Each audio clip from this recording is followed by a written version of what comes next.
Hey guys, it's Justin here, and today I'm very excited to bring you the unboxing of Apple's 5th generation iPad, the iPad Air. The previous design of the iPad dates all the way back to the iPad 2, released late 2010, and it hasn't really changed since. The 3rd and the 4th generation in general look pretty much the same in terms of the form factor.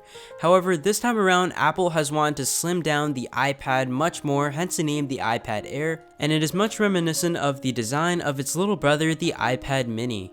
The iPad has really gone on a diet. It now weighs in at just 1 pound, which is 28% lighter for reference. It is 20% thinner, coming in at just 7.5 millimeters thick, and it has overall 24% less volume.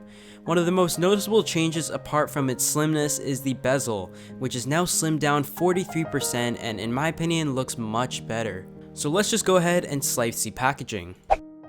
The iPad is still available in 16, 32, 64, and 128GB configurations, of course varying in price based on your storage, and it does come in Wi-Fi and 4G LTE options. So now that we've got the box open, let's take a look at some of the usual accessories that we see included with Apple devices. So the first thing we are greeted with is the iPad itself. At least your package should come with an iPad. You can see that it's just so much thinner and it feels great in the hand right off the bat. It is just really slimmed down, and I think Apple has done a very good job in that. And the slimmed down bezel just really looks much better than it did before.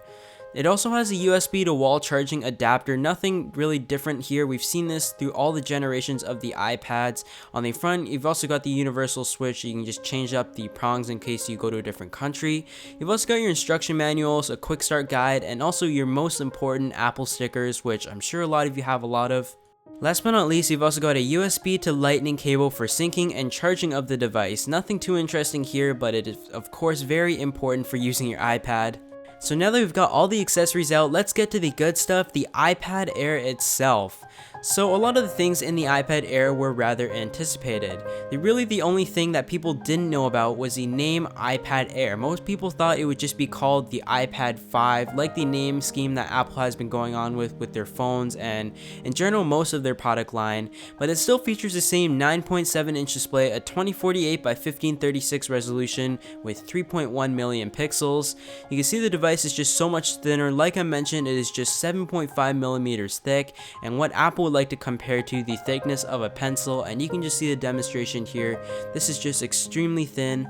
Most importantly, on the inside you've got your Apple A7 processor with 64-bit processing like we saw on the iPhone 5S. You've also got the M7 coprocessor for motion if you're playing games, for example. And on the back you've got the same iSight 5-megapixel camera with autofocus at a 2.4 aperture, and the front-facing camera is 1.2 megapixels. So to be honest, my very first impressions of the device is that it feels amazing in the hand, and a lot of which is what I expected of the device before it was even launched.